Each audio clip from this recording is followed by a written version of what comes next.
Երեմյան կաթնամթերքը ստացվում է սեփական ֆերմայի անարատ բնական առողջարար ակարգիկաթից, գերարտադրությունից մինչև փակ շղթայով կաթնամթերքի ստացում։ Երեմյան կաթնամթերքը վերահսկում է կաթնարտադրության ամբողջ ընթացքը։ Կաթը սեր է, ուժ եւ առողջություն։ Ողջույն, հանրայինի եթերում Եղիր առողջ բժշկական նախագիծն է։ Ես բժիշկ Վահե Մինասյանն եմ եւ ես կներկայացնեմ ձեզ առողջության մասին ինֆորմացիան կլինի մատչելի եւ միաժամանակ հավաստի, որպեսզի ես, դուք եւ բոլորս լինենք առողջ։ Հիշեցնեմ նաեւ, որ մեր հաղորդման ցուցադրման հովանավորն է Երեմյան ընկերությունը առողջ անարատ եւ 100%-անոց բնական կաթնամթերքով։ Հիմա անցնենք մեր գլխավոր թեմային, իսկ գլխավոր թեման շատ հետաքրքիր է։ Մենք այսօր խոսելու ենք օրգանների փոխպատվաստման մասին։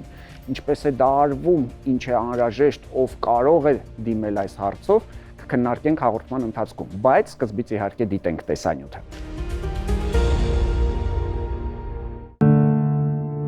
Լսել եք Նիկոլասի էֆեկտ արտահայտությունը։ 1994-ին Սիցիլիայի մայրուղիներից մեկում հանցավոր մի խումբ կրակահերթ է արձակում։ Գնդակներից մեկը դիպչում է մեքենայում քնած 7-ամյա Նիկոլասին։ Բժիշկները չեն կարողանում փրկել նրա կյանքը, փոխարենը տղան իր մահով միանգամից 4 մարդու կյանք է փրկում։ Նիկոլասի ընտանիքը Իտալիա հանգստի էր եկել, մեծ ողբերգությունից հետո երեխայի ծնողները որոշում են նվիրաբերել որդու օրգանները։ Տղայի սպանության տարում Իտալիայում օրգանների դոնորության թիվն աճում է 30%-ով, իսկ ամբողջ աշխարհում դիակային դոնորության ցուցանիշը կրկնապատկվում է։ Հենց այսպես էլ այդ երևույթը սկսում են անվանել Նիկոլասի էֆեկտ։ 1933 թվականն էր, երբ աշխարհում առաջին անգամ խորհրդային վիրաբույժ Վորոնոյը դիակից երիկամ վերցրեց եւ փոխեց հիվանդ մարդու օրգանը։ 1967-ին ամերիկացի վիրաբույժ Թոմաս Թարզելը առաջին անգամ բարեհաջող լյարդ փոխպատվաստեց։ Իսկ մեծագույն թռիչքը փոխպատվաստագիտության ոլորտում 1967-ի դեկտեմբերի 3-ին եղավ, երբ հարավաֆրիկացի վիրաբույժ Քրիստիան Բեռնարդին հաջողվեց սիրտ փոխպատվաստել։ Բժշկական այս հրաշքն այսօր շարունակում է միլիոնավոր կյանքեր փրկել, մի քանի երկրում նույնիսկ վերջույթներ եւ դեմք են փոխպատվաստում։ 2021-ին Լիոնում աշխատող հայազգի պրոֆեսոր Արամ Ղազարյանին հաջողվեց բեկում մտցնել փոխպատվաստումների ոլորտում։ Ղազարյանը աշխարհում առաջին անգամ զույգ ամբողջական ձեռքեր փոխպատվաստեց։ Ուղիղ 15 ժամ էր տևել բացառիկ այս վիրահատությունը։ Այնուամենայնիվ, փոխպատվաստվող օրգանների շարքում առաջինը մնում է երիկամը։ ԱՀԿ տվյալներով աշխարհում տարեկան 150,000 փոխպատվաստում է արվում, որը սակայն բավարարում է համաշխարհային կարիքների միայն 10%-ը։ Արդեն տասնամյակներ Իսպանիան առաջինն է աշխարհում օրգանների փոխպատվաստման թվով։ Միայն 2023-ին այս երկրում կատարվել է օրգանի տեղադրման 5851 վիրահատություն։ Իդեպ, Հայաստանում 2019-ից 2023-ի միջակայքում կատարվել է երիկամի 52, լյարդի 10 փոխպատվաստում։ Առողջապահության նախարարության տվյալներով 2024-ի դրությամբ Հայաստանում 600 բուժառու սպասում է երիկամի փոխպատվաստման, 29 բուժառու լյարդի։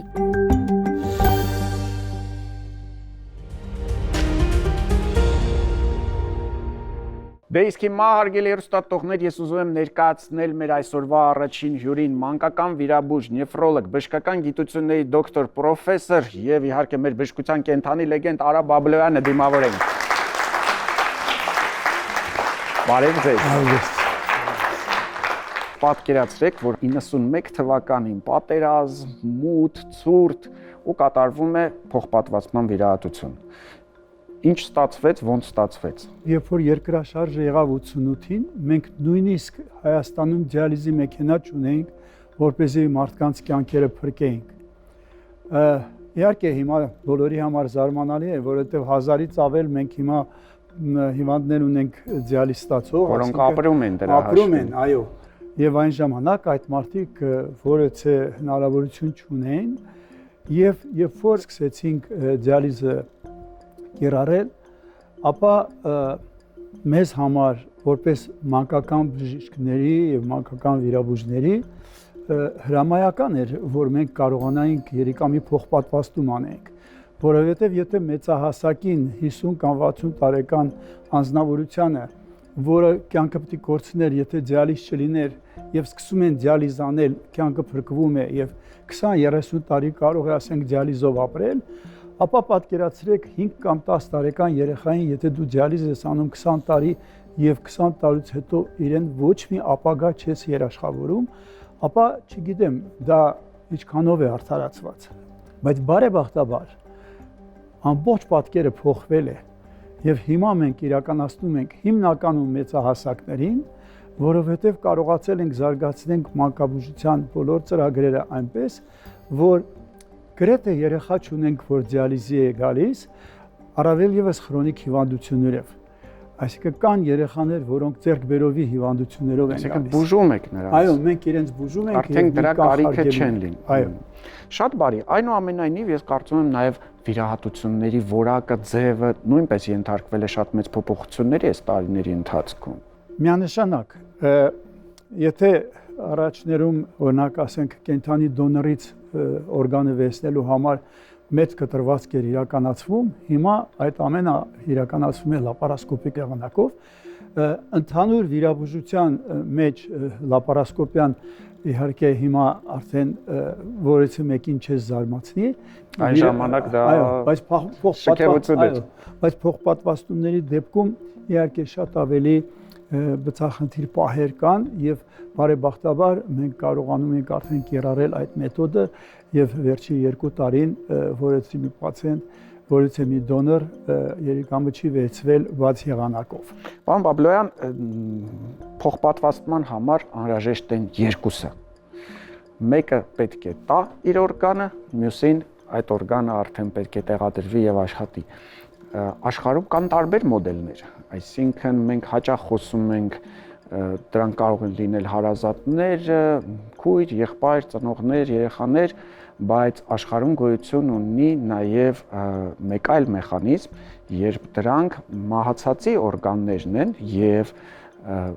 վերցվում է, օգտագործվում է, այսինքն մեկ կյանք կորցնում ենք, միանգամից մի քանի կյանքեր կարող ենք փրկել։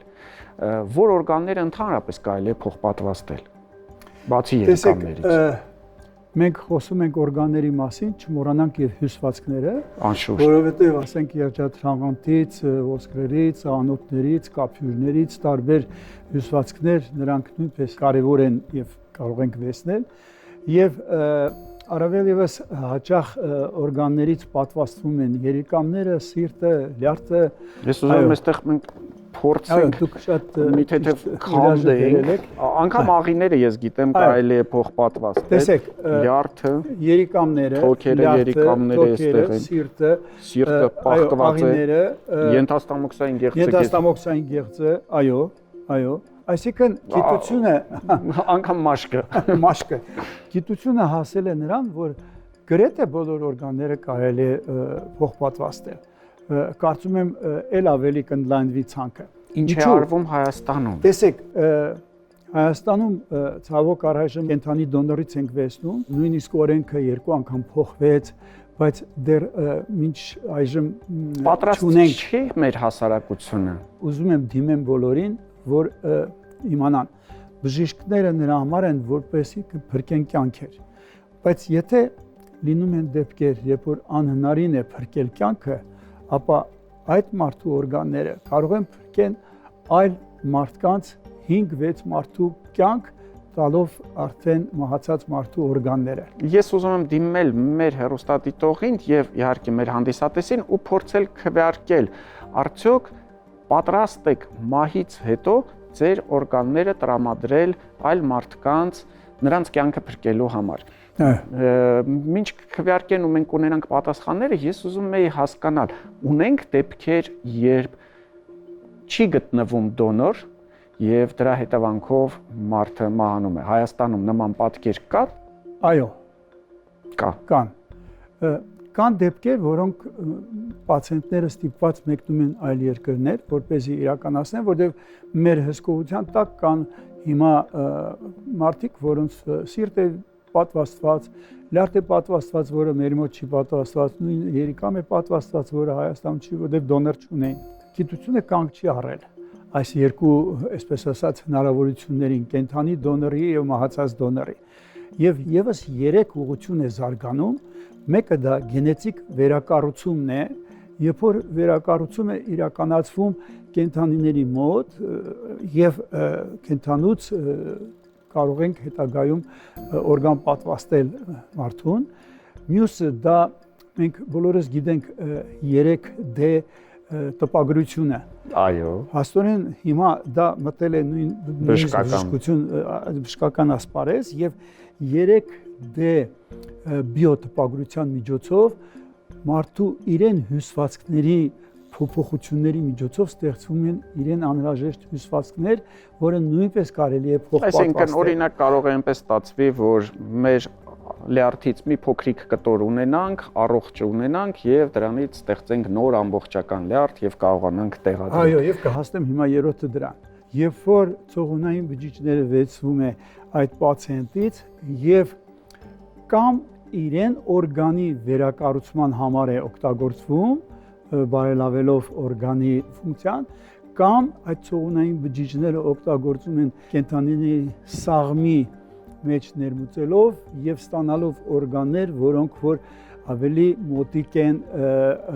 այդ պացիենտին։ Ուրեմն այս երեք ուղղությունը նույնպես զարգանում է, բայց դա դեռ ժամանակ է պետք դրա համար։ Ժամանակ է պետք։ Դրա համար այսօր մենք ունենք փաստացի երկու հնարավորություն։ Մեկը կիրառում ենք կենդանի դոնորներն են, մյուսը ես խնդրում եմ մեր ժողովրդին, մեր հասարակությանը, մեր բոլոր մասնակիցներին պատրաստ լինեն անհրաժեշտության դեպքում օգնել մարդկանց։ Ես կարող եմ ինքնուրույն նման համաձայնություն տալ եւ օրինակ թույլ տալ, որ եթե այդպես ստացվի, որ ինչ որ դժբախտ պատահար է, այս այն իմ օրգանները իրավունք ունենան բժիշկները օգտագործել, թե դա այո, եթե դուք չեք տվել ձեր անհամաձայնությունը, ուրեմն դուք համաձայն եք։ Հիմա օրենքը այդպես է գործում։ Դուք ունեք իրավունք տալ ձեր անհամաձայնությունը։ Եթե չեք տվել, ուրեմն համաձայն եք։ Դե ինչ հարգելի հեռուստատողներ, կարծում եմ սա ամեն մեկի ինքնուրույն որոշումն է, բայց կարծում եմ մարդը հենց դրանով է մարդ լինում, որ պետք է ունենա կարեկցանք, պետք է ունենա անգամ իր մահից հետո կարողանա ինչ-որ մեկին օգնել, առավել եւս փրկել ինչ-որ մեկի կյանքը։ Դուք հիմա տեսնում եք մեր քվեարկության արդյունքները, բայց ես կարծում եմ, որ դրանք կփոփոխվեն մեր հաղորդումից հետո։ Ես հուսով եմ, որ իհարկե կզարգանան տեխնոլոգիաները, կզարգանա գիտությունը, բայց այնուամենայնիվ մինչև դա մենք պիտի հիշենք, որ դոնորությունը տարեկան 150,000 մարդու կյանք է փրկում ամբողջ աշխարհում եւ իհարկե դա արվում է նաեւ Հայաստանում եւ մենք ունենք հրաշալի տեսանյութ, կարծում եմ այս հատվածի վերջում արժի դիտել այդ ձեր պացիենտներից մեկի հետ, որը ապրում է հենց ձեր շնորհիվ։ Շնորհակալություն, մնացեք մեզ հետ։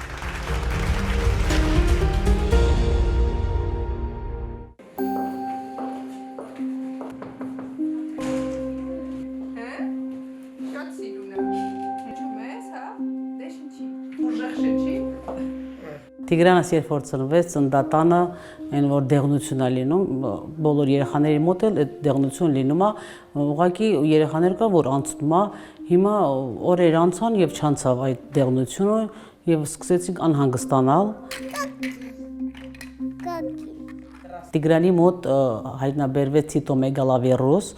որը տվել եւ լյարդ հաղթահարել է։ Բիոպսիա արինք եւ այդտեղից պարզվեց, որ արդեն լյարդը ցերոզ է։ Երեխայի վիճակը քանի գնում, քանի վատանում էր, կարող էր առնահոսություն սկսվել։ Միակ ելքը վիրահատությունն էր, պիտի դոնորը կամ ինչ որ ծնողներից մեկը լիներ կամ ասեն եղբայրը կամ ինչ որ մեկը պիտի սպասեինք ճարեին։ Պարզվեց, որ ես կարող եմ լինել դոնոր։ Ավաշեշա։ Պապայի տանն ինչա։ Ատուրը ավաշեշա։ Հիմա փառք Աստծո, շատ լավ վիճակում է Տիգրանը, բարբերաբար ամիսը 1, ամսուկես 1 գալիս ենք անալիզներ ենք հանձնում, դեղեր ենք ստանում, ամբողջ կյանքի ընթացքում պիտի ստանա, որպեսզի խնդիրներ չունենա։ Եթե ընտանիքում այդպիսի խնդիր է պատահում, թող մեր հայ ազգը իմանա, որ կա լուծում եւ մեր բժիշկների օգնությամբ միասին կարող ենք հաղթահարել։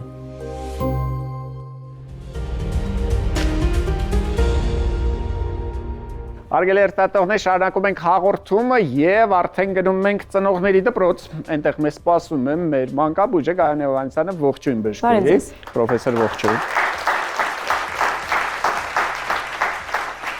Գիշերամիզությունից եմ ուզում այսօր խոսենք, որովհետեւ լուրջ թեմա է եւ ընդհանրապես փորձենք հասկանալ, թե մինչեւ որ տարիքը երեխաները պետք է մանկական տակդիրներ օգտագործեն, ինչպես պետք է սովորեցնել երեխային օգտվել գիշերանոթից, ինչպես պետք է երեխային սովորեցնել արդեն հրաժարվել գիշերանոթից, եւ եթե այդ ամբողջը չի ստացվում, ում դիմել, ինչ անել։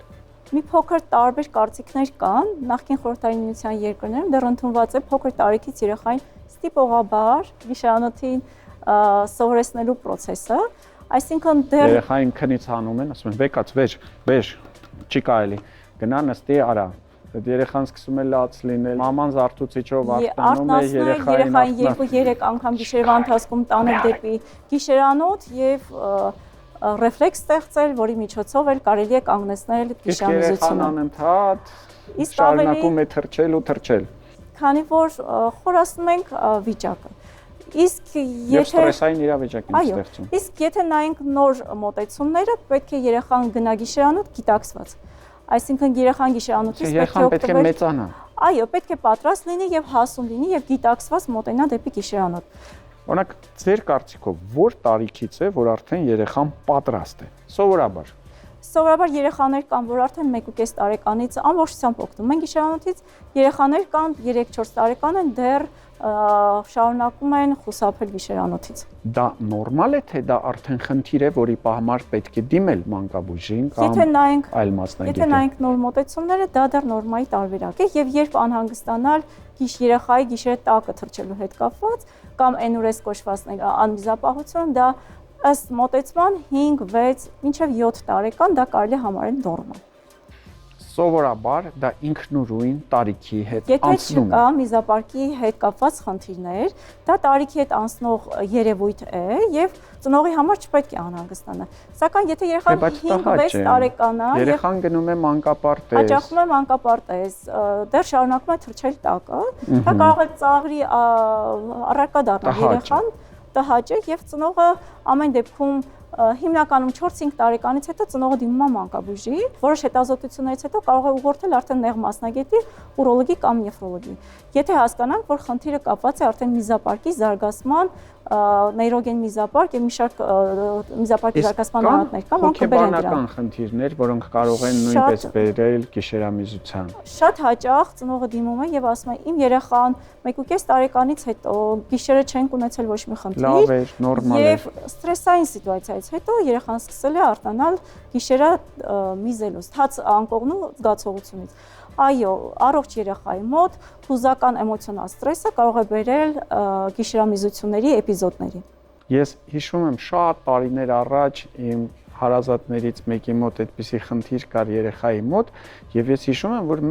մեկ զրույց ունեցանք, ընդամենը մոտավորապես 1 ժամանոց զրույց ունեցանք մանկական հոգեբաններից մեկի հետ եւ այդ ամենը անցավ։ Այո, երբեմն մեկ զրույց, երբեմն որոշակի հաճախականությամբ մանկական հոգեբանի նյարդաբանի հետ աշխատանքը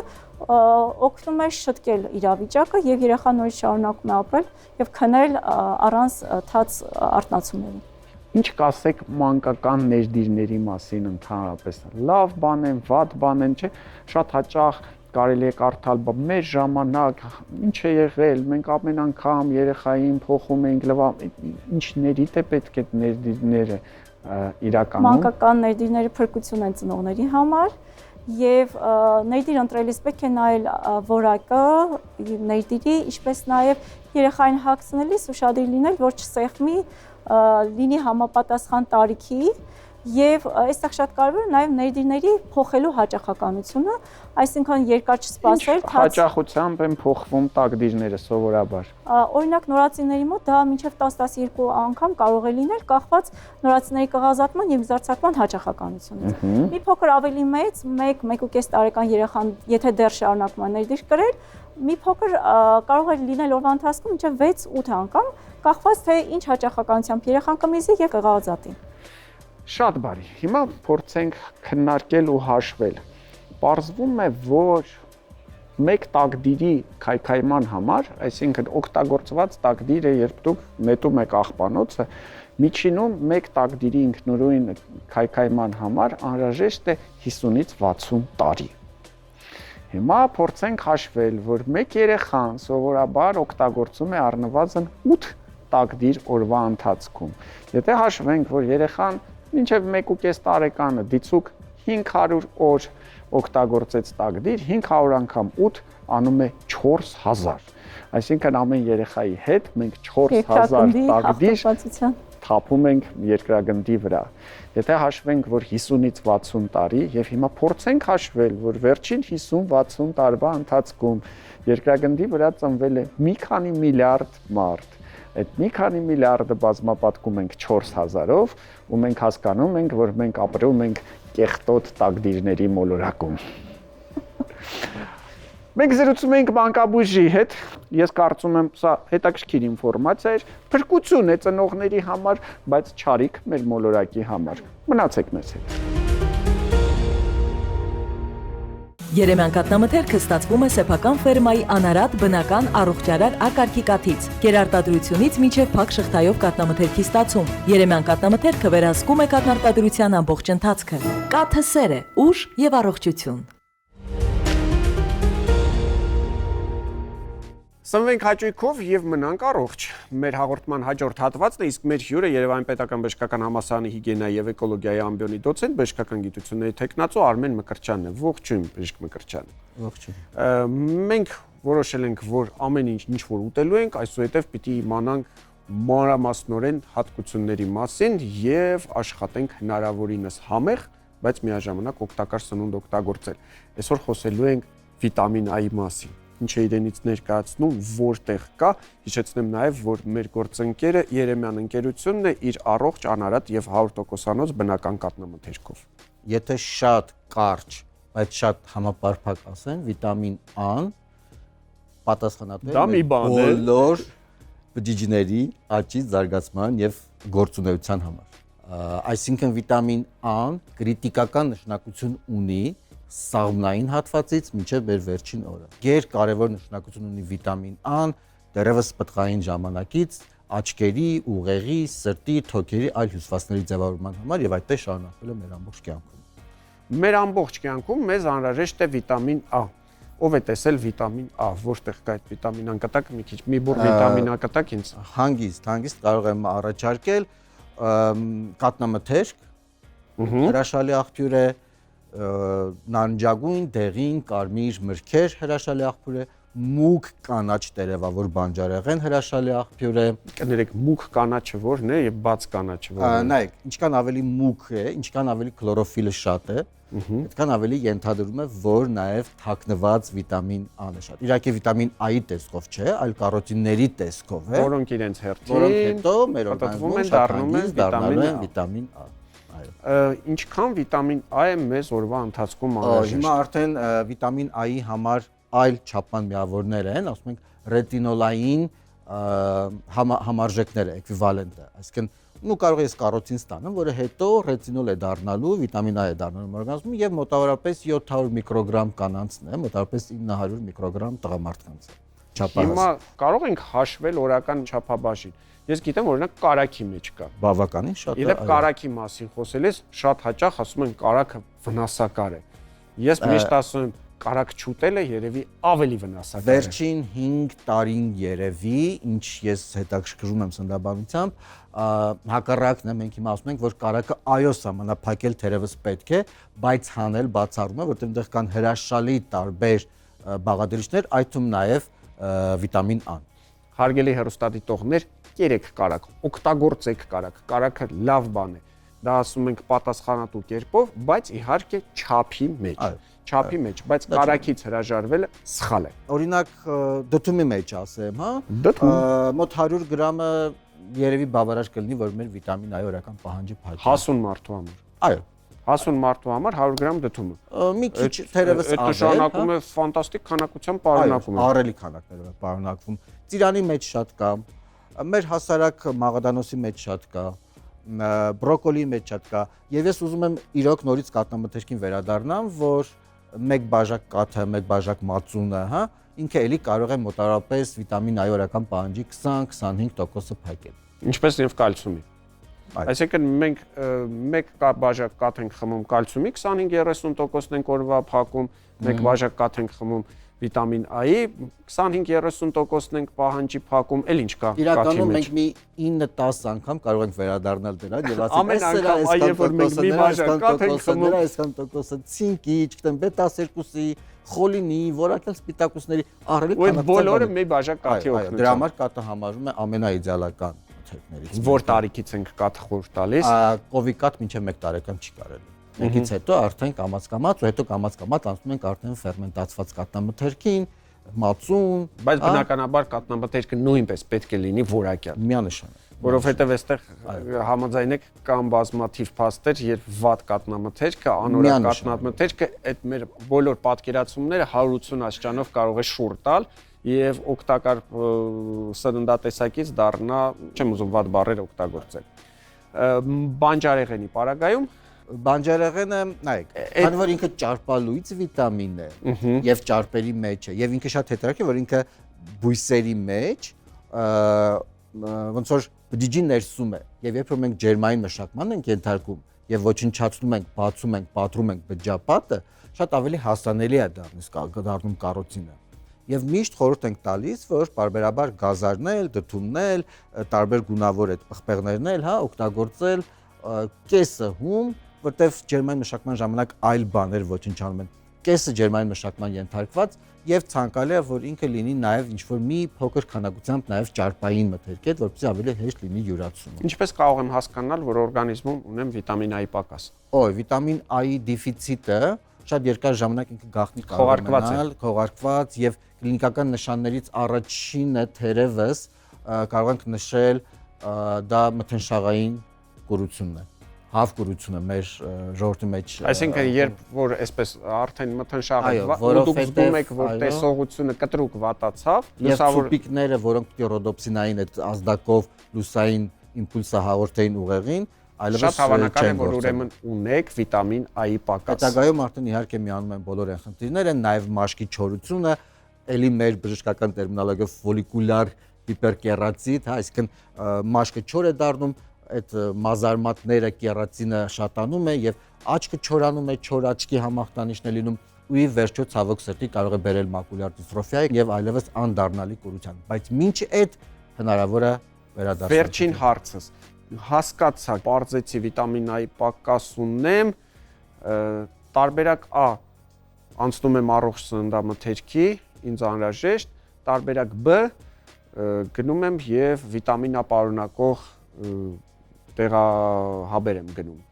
որը կնախընտրենք։ Խորը վիտամին A-ի անբավարարություն է, որը 21-րդ դարում մեր երկրում չի հանդիպում։ Իհարկե ճիշտ է, ցավոք սրտի մոտ, չգիտեմ, տարբեր թվեր են ասում, մինչև 500,000 երեխա տարեկան կուրանում է վիտամին A-ի անբավարարությունից, բայց դա խորը սովի պայմաններում կարող է լինել։ Ես սովորաբար, երբ որ ասում են երեխաներին վիտամիններ տվեք, վիտամիններ, ես հակառակ ասում, երեխաներին լավ սնունդ տվեք։ Ոչ, այ հենց այդ մեզ տանում է դեպի սխալ սնունդ, այդ կեղծ ապահով լինելու զգացողությունը։ Դա արդեն վիտամին A-ին կոմպլեքս խմել եմ։ Արդեն կարող եմ ուտել, չգիտեմ, այն ֆրին, այն չգիտես ինչը, այն բուրգերը, այն պիցան եւ այլն, հա։ Այն վերամշակված, ուլտրա վերամշակված մսամթերքը իրականում շատ ավելի ճիշտ է բնականը ստանալ, քան հետո գնալ հաբերով։ Հիշեք դրա մասին եւ ամեն անգամ երբ կորոշեք ձեր երեխայի վիտամին A-ին բալանսը լրացնել հաբերի ձևով, մտածեք, որ ավելի ճիշտ է ձեր երեխային ուղղակի ճիշտ բալանսավորված գրագետ սնունդ ապահովելը։ Սա եղիր առողջն է եւ մենք զրուցում էինք Արմեն Մկրտչյանի հետ։ Շնորհակալություն, մնացեք մեզ հետ։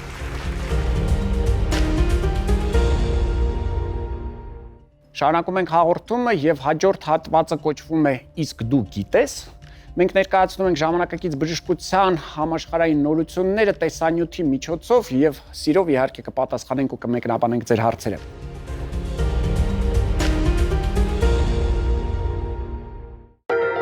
Պատվաստանյութ քաղցկեղի դեմ բնածին խլության բուժում եւ խոզի երիկամով ապրող առաջին մարդը։ Բժշկական գյուտեր, որոնք գուցե բաց եք թողել։ Բրիտանացի Յանուշ Ռաչը դարձել է առաջին մարդը, որին թոքի քաղցկեղի դեմ պատվաստանյութ են ներարկել։ BNT 116 պատվաստանյութը հաջողությամբ անցել է բոլոր կլինիկական փորձարկումները։ Պատվաստանյութը վերլուծում է մարդու իմունային համակարգը եւ ըստ հավաքագրած տեղեկատվության կարողանում առանձնացնել ու ոչնչացնել բացառապես քաղցկեղային բջիջները։ Այս հեղափոխական պատվաստանյութը կարող է միլիոնավոր կյանքեր փրկել։ Ըստ ԱՀԿ տվյալների միայն 2020-ին թոքի քաղցկեղը 1.8 միլիոն մարդու կյանք է խլել։ Հեղափոխական բացահայտումների հեղինակ են դարձել նաև Հարվարդի բժշկական դպրոցի եւ չինական Ֆուդան համալսարանի գենետիկները։ Նրանց հաջողվել է բնածին խլությամբ երեխաներին վերադարձնել լսելու կարողությունը առանց իմպլանտների կամ լսողական սարքերի։ Գենետիկները հեռացրել են երեխաների ԴՆԹ-ի վնասված գենը եւ փոխարինել նոր առողջ գենով։ Հատուկ մշակած լուծույթը ներարկվել է խուլ երեխաների ներքին ականջ։ 2024-ին այս մեթոդով բուժված առաջին 3 փոքրիկները միջամտությունից ընդամենը 3 ամիս անց սկսել են արձագանքել ծնողների ձայնին։ Եվ վերջում պատմենք 62-ամյա Ռիկ Սլեյմանի մասին, որը խոզի երիկամով ապրող առաջին մարդն է աշխարհում։ Նրան 2024-ին Մասաչուսեթսի հիվանդանոցներից մեկում էին վիրահատել, փոխպատվաստելով խոզի մոդիֆիկացված երիկամ։ Իդեպ բժիշկներն առաջին անգամ չեն խոզի երիկամն օգտագործում որպես դոնորական օրգան, սակայն նախորդ 2 վիրահատություններից հետո բուժառուները մի քանի օր էին ապրել։ Վերջին բարեհաջող վիրահատությունից առաջ Քեմբրիջի համալսարանի գիտնականները խոզի երիկամներից նախ հեռացրել են մարդու համար վտանգավոր գեները եւ ավելացրել մարդու գեն, որպեսզի օրգանը կարողանա աշխատել։ Խոզի երիկամով ապրող մարդու նախադեպը պատմական է փոխպատվաստման ոլորտում եւ կարող է օգնել հաղթահարել դոնորական օրգանների պակասն ամբողջ աշխարհում։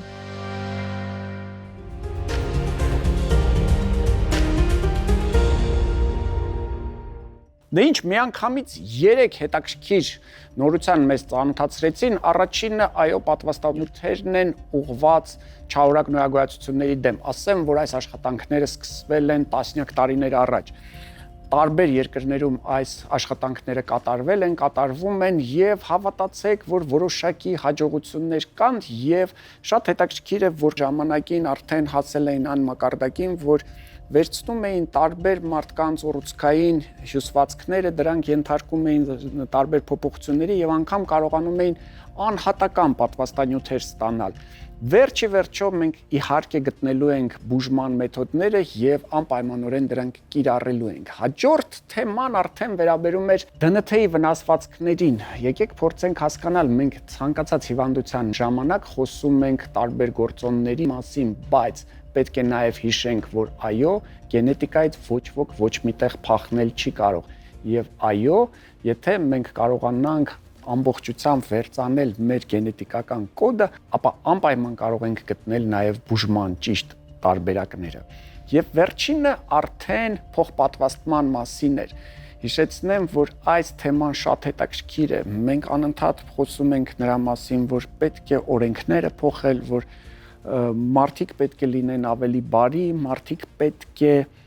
անգամ մահից հետո չխնայեն իրենց օրգանները, տրամադրեն այլ մարդկանց, բայց բժշկությունը զարգանում է եւ շատ հնարավոր է, որ մի քանի տարի անց դրա կարիքը ընդհանրապես չլինի, որովհետեւ մենք կկարողանանք վերջի վերջո աճեցնել արհեստականորեն մեզ անհրաժեշտ օրգանները, վնասված օրգանները եւ դրանով իսկ փոխարինել արդեն վնասվածը։ Այնպես որ բժշկությունը երբեք մի տեղում չի կանգնում, մեր թեմաները երբեք չեն վերջանում եւ մենք միշտ կփորձենք դրանց զուգահեռ քայլել, բացատրել, պատմել, սովորեցնել։ Իսկ դու գիտեիր։ Մնացեք մեզ հետ։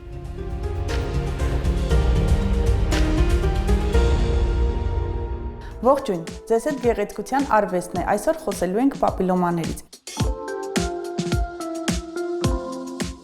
Պապիլոմաները վիրուսային հիվանդություններ են եւ կարող են առաջացնել էսթետիկ դեֆեկտներ, կարող են տեղակայվել մարմնի ցանկացած հատվածում։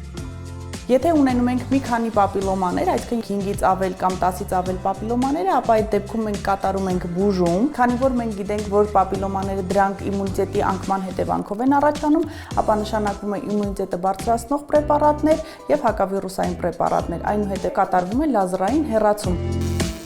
Հեռացումից հետո այլևս հետքեր չենք ունենալու եւ ընդհանրապես տան պայմաններում 1 կամ 2 օր քսելու ենք մեր քսուկները։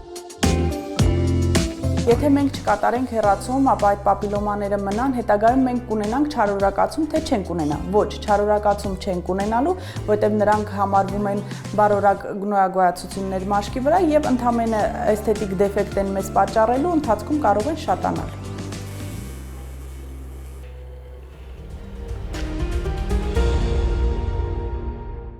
Այսօրվա համար թերևս այսքանը։ Հիշեցնեմ հարգելի հեռուստատողներ, որ մեր ամբողջ թիմը աշխատում է հենց ձեզ համար, որպեսզի ձեզանից յուրաքանչյուրը լինի առողջ։ Եղիր առողջ։ Կհանդիպենք։